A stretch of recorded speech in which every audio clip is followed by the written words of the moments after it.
Welcome. I'm so glad that you're here today, and we are so grateful that you're volunteering to help us serve the elderly and people with disabilities. I want to start telling you just a little bit about Friends for Life. But to do that, I need to go back in time a little bit. I spent a lot of time with my grandma when I was growing up, and my grandma was the one that took care of people who needed help. She visited people in hospitals, nursing homes. She visited people who were living in their own home. And she did for them whatever they needed. We ran errands for them, baked for them, cooked for them, prayed with them, read the Bible to them. Whatever they needed, we did. And I grew up believing that everybody has somebody to take care of them, either a great big family or somebody like my grandma. In the spring of 1989, I was visiting my dad in the hospital, and I heard a woman screaming. And I went to see what was wrong, and I found a lady who was close to 90. She was crying. She grabbed my arm and said, "I'm dying. I don't want to die alone. Please don't leave me." So I stayed, and she told me her whole life story. She'd been a college graduate, a librarian for 50 years. She had children and grandchildren, but no one was coming to see her anymore. And she thought that meant she was dying. If she were going to live, people would still be coming. So I went and got my Bible and read the Bible to her. And I got her a stuffed animal, and I got her flowers, and I listened to her. And she decided I wouldn't be doing all that if she were dying. She got well and went home. And then the nurses asked me to visit other ladies, elderly ladies in the hospital who were alone, and basically the same thing happened with them. So I started wondering who takes care of people who, for whatever reason, don't have family or friends locally to take care of them. And I looked for an organization, something that we might bring to Waco to provide a support system for these folks. And when I couldn't find anything, I started Friends for Life, and I started it in a room about a fourth the size of this room, maybe 8 by 10, and with borrowed furniture. And my husband put a phone in for me. I ran an ad for volunteers, and nobody called. Learned real quickly that's not how you get volunteers to help you.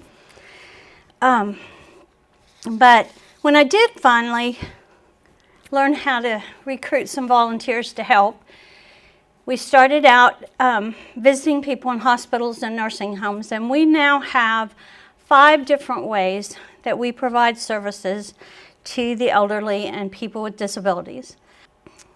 These are the 5 programs: independent living, quality of life, money management, guardianship, and adult daycare. I'm going to tell you just a little bit about each one of those programs. We started our independent living programs after actually we had been visiting people, because I started getting calls from folks who said, "Inez, people who live in their own homes, they don't even have staff to check on them and make sure they're doing okay. Can you visit them also?" And when we did that, we learned that some of the people who were living in their own homes needed more than just a visit. We found one lady living in the dark. She'd moved from room to room as the light bulbs burned out in her house, and when the last one burned out, she was living in the dark. So we started a light bulb changing program. And we found another lady who she couldn't get into her closet because the closet door was stuck, so she couldn't change clothes, hadn't been able to change clothes for months. Found a man who couldn't get his Meals on Wheels anymore, an elderly man, because his porch was so rickety they were afraid he'd fall through. So we started a minor household repair program to help folks like them. Actually did that with some guys in Baylor fraternity that worked with a man that knew construction, and we were able to fix these problems for these elderly people who were too frail and not able to do these things for themselves. We found another elderly widow who was stuck in her home. She'd been stuck in her home for 5 years. She'd become wheelchair bound and didn't have a ramp, so we started a ramp building program. Every time we found a need, we first tried to find somebody else that did that. And if they did, we could connect that person with that help. But if we couldn't find anything, then we figured out some way that we could do it ourselves. And with the help of volunteers, that worked. Now in independent living, we mow yards for people, we run errands, we grocery shop. We have volunteers who every week go to Caritas, the food bank, and pick up food for frail elderly and people with disabilities who aren't able to go and get that for themselves. And the lawn mowing turns out to be a pretty big deal because they can get very expensive tickets if their yards get too tall. We also do minor household repairs, and we have groups of students and groups from churches who help with things like painting people's houses, replacing rotting boards. We wash windows. We've had people who planted gardens for us. Whatever we can do that will help them continue to stay in their own homes, that's what we're doing in our independent living programs. And I had a nursing home administrator tell me once that he had people admitted to his facility because they couldn't change light bulbs anymore. And I told him that with all due respect, there are reasons to go into long-term care, but that's not one of them. The main thing that we do in our quality of life programs is let people know that someone cares. Most of the people that we take care of throughout all of our programs at Friends for Life, most of them are alone. And that was a hard concept for me to wrap my brain around because I come from a big family and I didn't understand how people could be so alone that they didn't have one person on the planet that they could call if they need help. But you would be amazed how many people are alone. We have a program called Telephone Reassurance where we call and check on people and make sure they're doing okay.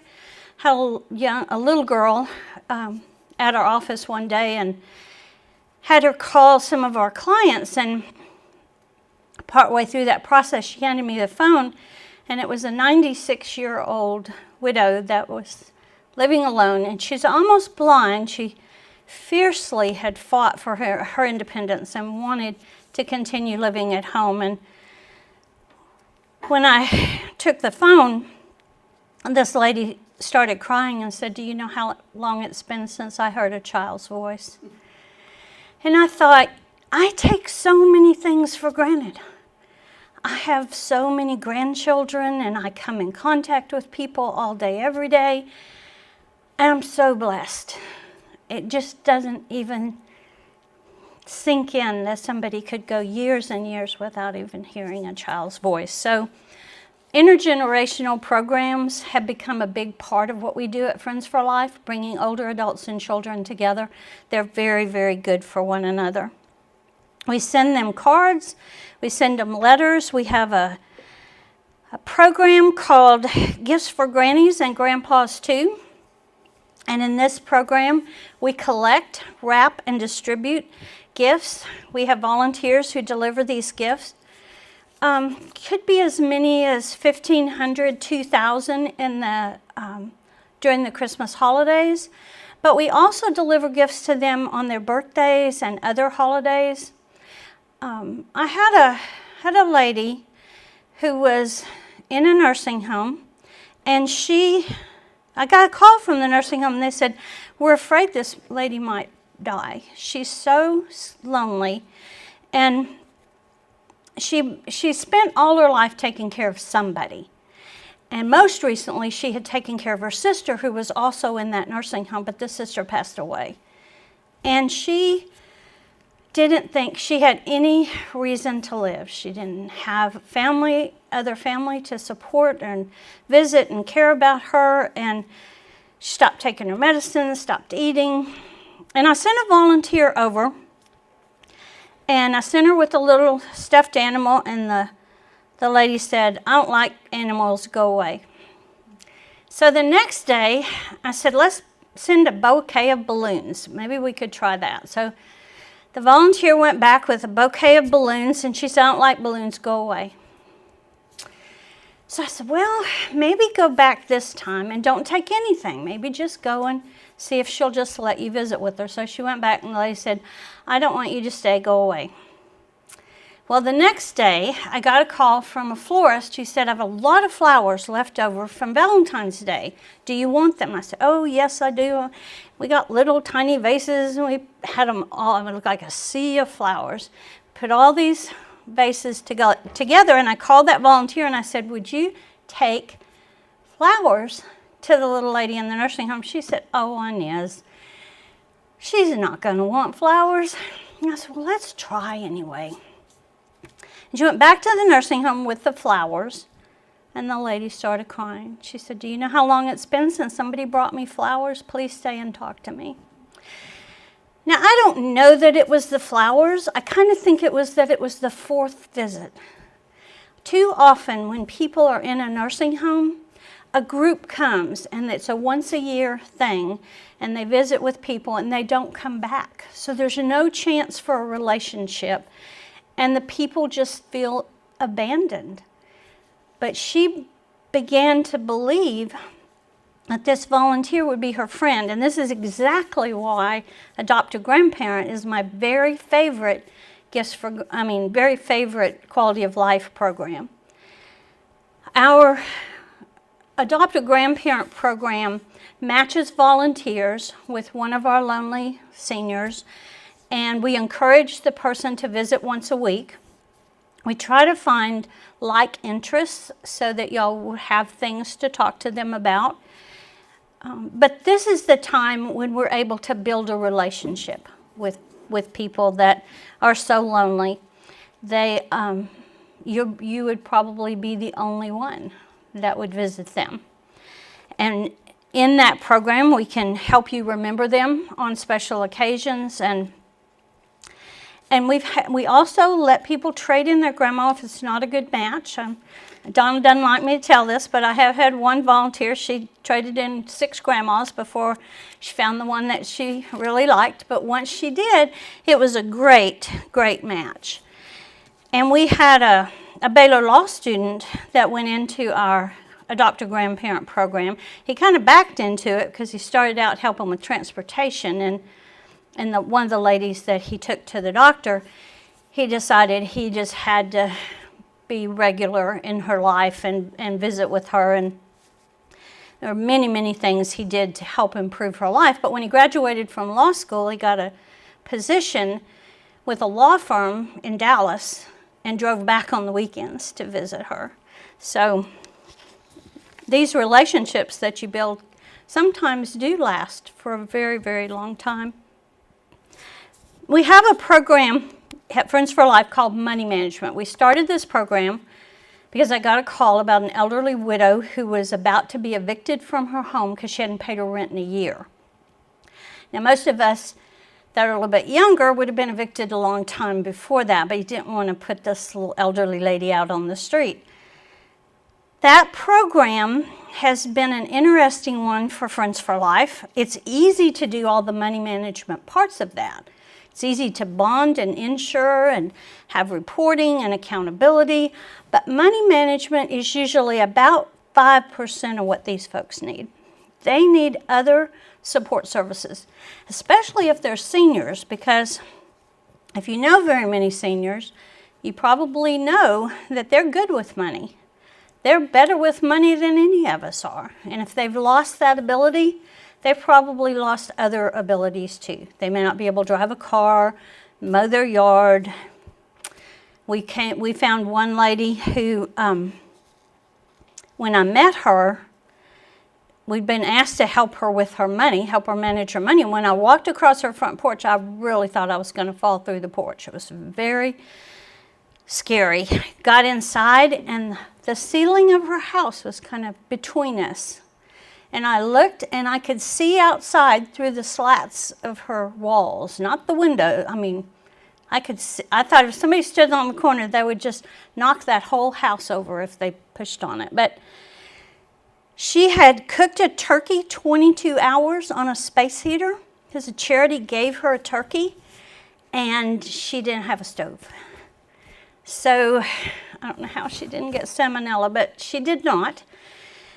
She owed, I think, 7 different loan companies money that charged big, big interest rates. And we found a volunteer to help her with that. And we also helped her get a grant to fix her house up so she couldn't see through the walls, and she had a good solid porch and ceiling wasn't falling down. She got a stove so she could cook turkeys if she wanted to. And you can make such a huge difference in these people's lives with the smallest of things that are so easy, things you do for your family, things we do for neighbors, things we do for people in our churches, but we're doing these things for people who don't have someone like you, and that's why we need your help. In our money management program, we have trained staff that help seniors with, help them make sure their bills get paid and reconcile their bank statements and balance their checkbooks. But we also have volunteers who provide all of these different support things and let them know that they're cared about, because like I said, they're very, very alone if there's no one to help them manage their money. In our guardianship program, and this is one of our oldest programs, we've been doing this for 27 years. We are a registered professional guardianship agency. We have people who work in guardianship who all have to be certified, and that certification comes from the judicial branch of the Supreme Court. It's a certification that they have to work in guardianship, but they also have to keep it renewed, and to do that they have to constantly be trained, both in ethics and legislation, but also in different parts of social work, and there are many components of it, but probably the most important thing to understand about guardianship is that it's a legal process. It goes through the court system. It's not a guardianship in this country if it doesn't go through the court system. There are lots of laws in Texas that govern guardianship, and there should be, because it's a very serious program that can take people's rights away, and we don't want to ever enter into a guardianship unless it's necessary. And it only happens if a person has lost or does not have the ability to make decisions for themselves. Growing our guardianship program over the years has expanded us into 82 counties now in Texas. We have offices in Abilene, Corpus, San Antonio, Temple, Texas City, and Tyler, and are looking to open one in Lufkin soon. Most of the people we take care of in guardianship are in 24-hour care because they can't take care of themselves. We recruit volunteers to help with this part of our work also, because we want them to have the best life they can have.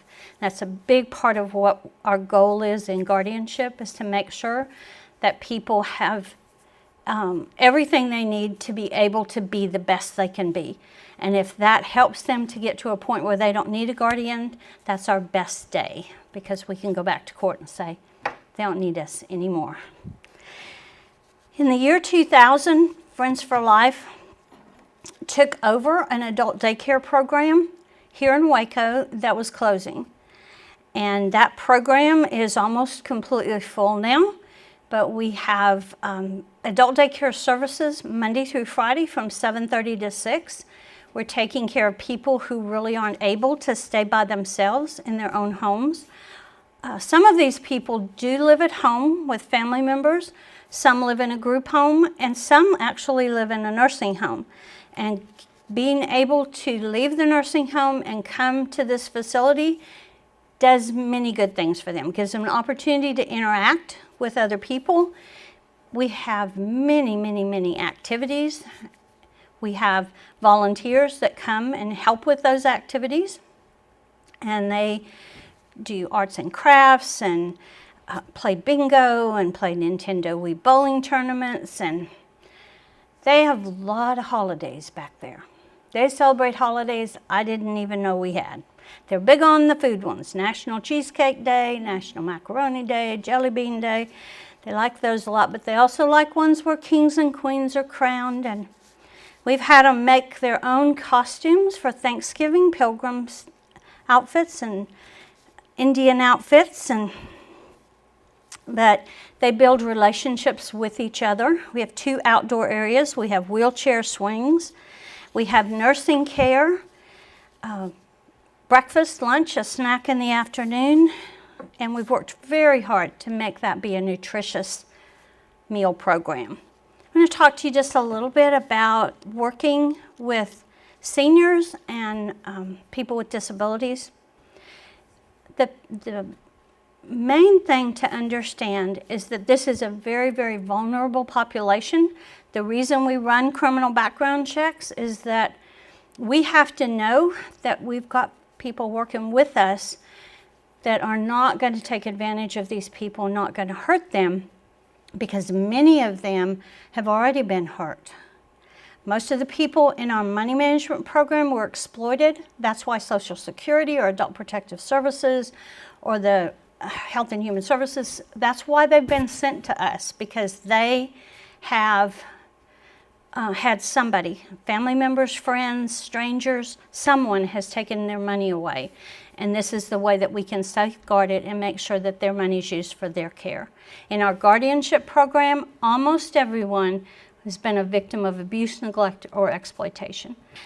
We also work with people who are very, very lonely, and they can be depressed because of the loneliness, but they also are very susceptible to people taking advantage of them, because they'll do just about anything to get people to stay on the phone with them, including by citing for their brick home 3 times, because they don't want this person to hang up. They want somebody to talk to them. It's important that when we're working with you, we help you to understand that we can't accept gifts from them. We have to do this with a heart that says, I'm doing this because I care about the elderly and about people with disabilities. I want to make a difference in their lives. You will have such an opportunity to make a difference in people's lives through this. But you also, in addition to making them feel better and validating them, you can also be our eyes and ears. You can be out there seeing them and let us know if they have a cord that's stretched across a walkway that could cause a tripping hazard. I want to know about that so that we can do something about it. If they have, we have one lady, she had wire, a light fixture hanging from a wire, and the wire was a bare wire, and she had water leaking through her roof and through that hole where the light fixture was. Well, call us and tell us, and we can get somebody out there to help them. And maybe that'll save their lives, because it could cause a fire. So we do need for you to let us know if you encounter any problems when you are visiting people. Other things to look for are big changes in behavior. Sometimes that can be caused by a medication. They might not take their medicine properly. We had a situation once where I had a young lady, and she was like 12, and her mom would take her to visit her grandma that she adopted through Friends for Life. And every week they went to see her. But one week they went, and this grandma was acting very strange. She'd never acted this way before. And she called me, and we checked on it, and we found that the pharmacy had actually made a mistake and given her a medication that fought with the other medications. She had a drug interaction problem, and we were able to get that taken care of, and learned later that had she continued, it would have actually killed her because of how strong the drug interaction problem was. So it's important that we help you to understand that changes in behavior, there's a reason for that. You know, people do develop Alzheimer's or Parkinson's or other diseases that can cause behavior changes, but that doesn't usually happen overnight. It doesn't happen from one weekly visit to the next. If that's happening, then they may be severely dehydrated and that's causing problems, or they might have a medication issue or something. But let us help you figure out what that is. Also, we ask our volunteers to help us be kind of on the lookout for something that might mean that this person is being mistreated. You know, and I have to caution you a little bit that sometimes things aren't what they seem. So it's best to call Donna if you have a concern. If they don't answer the door, don't go in. Call us. We may meet you there with the police and check on them, but just call us. Don't go in if they don't answer the door. And if you're in doubt about anything, call us. We've been doing this for a long time. We still occasionally run into brand new things, but most things we've encountered at some point, and we'd like to help you learn through this experience and not have a negative experience as a result of working with us. Now, a few things about respecting the elderly. You know, sometimes older adults kind of revert back to childhood, and they just have, their behavior becomes childlike. But we can't treat them like children. That's not respectful. So we need to address them by their proper names. We need to help them make choices, because when an older adult goes into long-term care, that's probably the biggest loss for them, is the loss of ability to make decisions. They lose control of their lives. That's why they fight so hard to hold on to their car keys, because that's freedom and it's control of their lives. And if you visit someone who's in a long-term care facility, you can give them choices. You can empower them and help them back with their decision-making process. You can say to them, would you like to talk in here, or would you like to go sit on the front porch? Would you like to watch a movie, or would you like for me to read to you? But let them pick some things, and you would just be amazed at how empowering that is. Touch is important. I know that there's lots of talk about inappropriate touching, and we're certainly not advocating for that. But if you think about it, if you've got someone that you're visiting that has no one but you, there's nobody hugging them, no one patting them on the arm, nobody putting a hand on their shoulder. There's just no human touch. And there's tons of research that shows how important touch is, how critically we all need to be touched, because that's how we communicate. That's the best way we communicate to someone that we care about them. If we don't like somebody, we don't touch them. And they just get really hungry for a hug. So I encourage hugging. They have a right to privacy, and we fiercely guard their confidentiality. We have you sign forms saying that their information is confidential, and we're serious about it, and you would want us to be.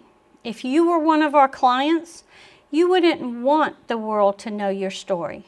You might, and then we'll help you write a book, but most of the time, if you're struggling with something, you don't want people to know about your struggles. And if you do want to, that should be your choice, not somebody else's choice. If you're going to tell other people, that friends, family, about your experience with these clients, don't use their name. You can tell their stories. I've told you a lot of stories today, but I didn't tell you the names of the people, and I didn't tell you any stories that you could know and recognize from the story that I told you who it was. And that's important. We all have a right to our privacy. We have a right to confidentiality, and we want people to respect that. so that we're honoring the people that we're serving. I have a tendency to overdo for people. My dad lived with me for 3 years, and my husband was always saying, don't do everything for him. Let him do as much as he can do. But I loved the fact that he was there with us, and I wanted to wait on him and do all these things for him. But we need to recognize that they have a need to do as much as they're able to do. And they may even be surprised at what they're able to do if you help them and kind of encourage and empower them to do more, instead of assuming that they're helpless and they can't do it by themselves, or they can't do it at all. It's real important for us to not promise anything that we can't do. If you've told them that you're going to come on Thursday and they say, oh no, please, can you come tomorrow instead? Don't say tomorrow if you know it's going to be Thursday. And if you promise them that you're going to come on Thursday and you can't come on Thursday, call them. Because if you're the only one in their life, which you probably would be, they're going to be waiting. Their whole day is waiting for you to come.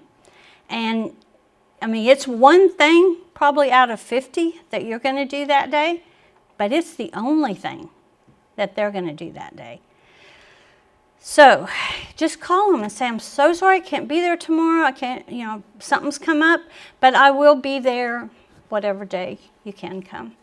We just need to be sure that we treat them with that kind of respect, because you can't even imagine how important it is. I've learned that over the years. We periodically have parties and just different celebrations. We called them celebrations actually for several years, where we would have volunteers go and pick our homebound clients up and bring them into our facility, and then we would just spoil them, pamper them, maybe give them lunch, whatever. And we'd get phone calls and say, okay, they'd start at 8 o'clock in the morning. And I'd say, okay, they're coming at 10:45, right, to pick me up? Okay, I'm sitting by the door. And I have my purse. I'm wearing my blue dress that has, the flowers on it. And would that be okay? And then 10 minutes later, they're calling back saying, okay, I'm still by the door, and they're still coming to, it's so big for them. So you have, in as much as you have this enormous opportunity to make a difference and change lives, with that comes the responsibility of making sure that we're straight with them, and we tell them when we can't be there. Don't give them your telephone number. That's important. It's real hard to not, because they'll say, oh, please give me your phone. I promise I won't use it if, I just will only use it if it's an emergency. Well, they can get on the frequent caller plan real quickly. So don't give them your number. You'll have them calling you when you're in class. They'll mean well, but what's an emergency to them and what's an emergency to us could be real different.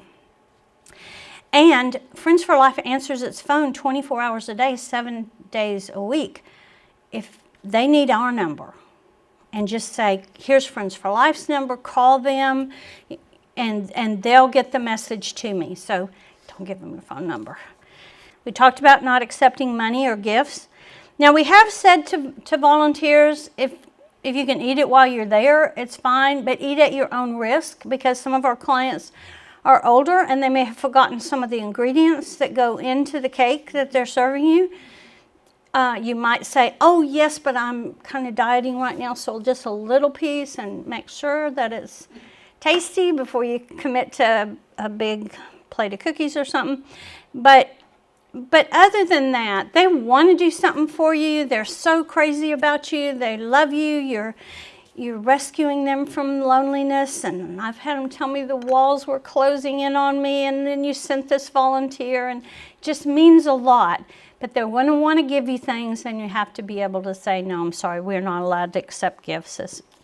I'm coming because I care, because I want your life, I want to be a part of your life. And that helps them to feel special also. I want to talk to you just a little bit about things that happen when we age. Our ability to see well in dimly lit places, that ability decreases as we grow older. Our pupils don't dilate and expand as quickly as they do when we're young. And I can say that because I'm now in the older category. And when you walk from a dimly lit room into bright sunlight, you can't see. And when you walk from bright sunlight into a dimly lit room, you can't see. So when you're walking inside or outside with them, hold on to them. Say, can I take your arm? And go slowly and give them a chance. And you might even tell them, oh, there's a step right here when you're walking in or out. And, oh, there's another step. Just to kind of help them as their eyes acclimate. Glares blind them temporarily more quickly than they do when they were younger. It's a lot harder to refocus. They can have some problems with color, so we can't assume that they're seeing the same colors that we're seeing.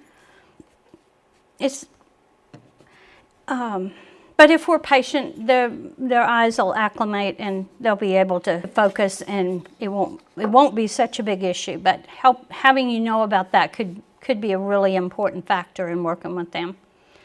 Hearing is another thing that can get worse as we grow older. Things can become less clear, and sometimes high-pitched sounds get fuzzy. They sometimes can't hear them at all. Part of our reaction, our natural human reaction, is to yell at them if they can't hear us. And that may not be the good solution. That may make it worse. The best thing we can do is get face-to-face with them and speak very clearly. And you can speak a little louder if they have a hearing problem, but we usually don't need to yell at them. Many of our seniors have learned how to lip read over the years. They don't even know that they have, but they've been slowly trying to adapt to an inability to hear as clearly as they could before, and they've developed this so if we're right in front of them and we're talking clearly, they can understand what we're saying. It is good if we can to get on the same level with them, to not stand and talk down to them. Good idea to make eye contact and try to keep their attention. And if we're dealing with someone who does have a hearing problem, short sentences and very direct and a lot of clarity in what we're saying. And then if all else fails, we can write it down. We are going to ask you to please record your hours for us. Some of you want us to do that for you because you are in an organization that wants to know that you are volunteering and they want us to keep track of the hours that you work. And we will do that. We have a computer system that tracks our volunteer hours, and we can print you out a report that shows all the hours that you volunteer with us. But you have to give it to us for us to be able to put it in there. And there are a couple of ways to do that. When you come in to work in our facility, we have a place you can sign in, and then we have a volunteer that comes in and takes those records and keys them into our computer system. But if you go and do something for us out in the community, you can go online and report your hours online, and those will also be entered into the system, and they'll be part of the report that we're able to give you. But the volunteer hour thing, even if you don't have an organization that says keep track of your volunteer hours, it's very important to us. We have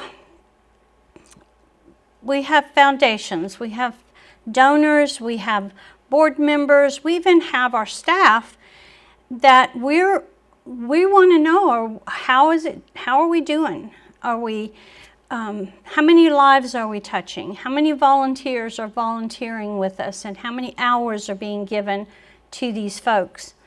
And it helps us so much if you'll keep track of your hours and get them to us either by reporting them on our website or by signing in when you come in to our facility. If you have questions or need to talk to someone about any of the issues that we talked about in this presentation that you might encounter with a client, or questions about how we're supposed to do what we do, respond to situations, Donna can answer those for you, and her contact information is in the paperwork that you've been given. I thank all of you for being interested in the elderly and people with disabilities, and for wanting to come volunteer with Friends for Life, and I appreciate it more than I can tell you. On behalf of the people that we serve, I thank you.